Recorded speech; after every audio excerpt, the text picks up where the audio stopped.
hindi mo na matutuloy ang impeachment trial ni Vice President Sara Duterte. Unanimous decision ito ng Korte Suprema granting the petitions to stop the impeachment trial.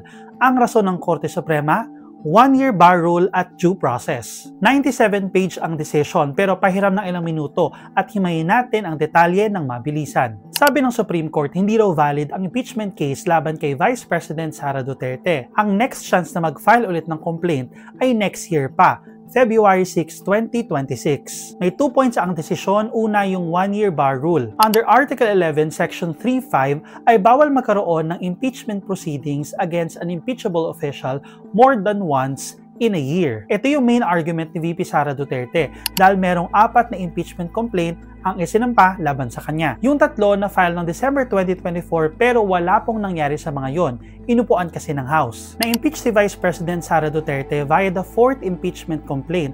Ito yung resolusyon na inaprobahan ng more than 2/3 of the House. So, nasaan yung 1-year bar rule violation dyan? Sabi ng SC, magkaibang proseso yung pinagdaanan ng 3 impeachment complaint compared doon sa 4th impeachment complaint na nag-impeach kay VP Sara. Yung 3 dumaan sa tawagin nating long way mode of impeachment under Article 11, Section 3.2. Yung complaint na nag-impeach mismo kay VP Sara Duterte ay dumaan sa tawagin nating fast lane under Article 11, Section 3.4. Pero alam nyo, both processes naman ay valid under the Constitution. Pero sabi ng SC, magkaiba silang proseso. At dahil nga magkaiba sila, nung hindi doon natuloy yung mga dumaan sa long way, ay dapat may 1-year stop muna following the 1-year bar rule. Kaya ayun, null and void ab initio or void from the beginning yung impeachment. Yung second point ay due process. Sabi ng SC, dapat may due process pa rin kahit sa impeachment proceedings. Ito naman yung main point of contention sa petition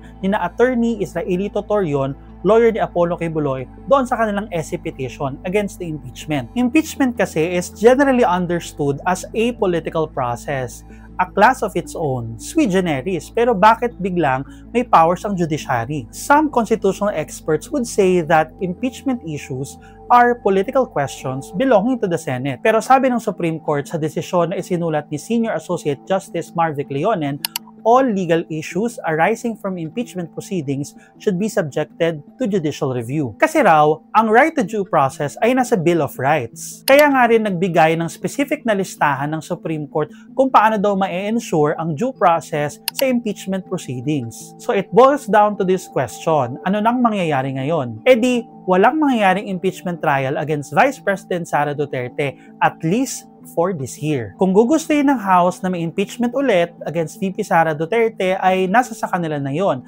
but they can only do that by next year, February 2026. Kung interested pa po kayo ipagpatuloy ang conversation on this SC ruling on the impeachment trial of Vice President Sara Duterte, you may download the Rappler Communities app and join the Justice and Crime channel.